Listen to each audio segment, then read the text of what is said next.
Isa ka bang OFW at gusto madagdagan yung property investment mo dito sa Pilipinas? Or isa kang bagong property investor dito sa ating bansa para pag uwi mo, meron ka namang makikitang katas ng pinaghirapan mo. At maganda niyan, real estate pa.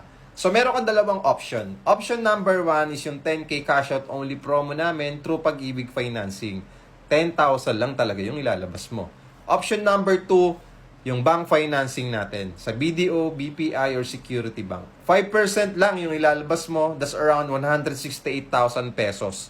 Pwede pang payable for 6 months. At ang monthly mo dito, papatak lang ng 23,000 pesos per month kapag through bank financing, 20 years to pay. At kung Pag-ibig Financing naman, nasa 19,000 pesos per month or pinakamababa natin is 18,000 pesos per month kung 30 years to pay. So, meron kang dalawang option. At, hindi lang dalawa. Meron pang isa. Tatlo yan. Okay, in-house financing. So, meron kang down payment na 8%. So, mataas lang ang in-house financing natin because of the interest rate. Ang monthly mo dito, mag-range ng 31,000 pesos for 25 years to pay. So, tatlo yung financing mo.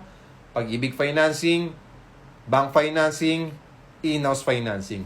Lahat ng processing, kami na pong bahala. Requirements mo na lang ang kulang at kami nang bahala mag-process ng loan mo hanggang sa ma-approve at makalipat ka.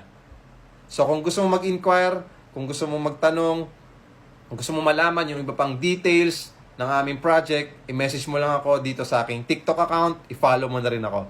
Maraming salamat and see you clients. God bless.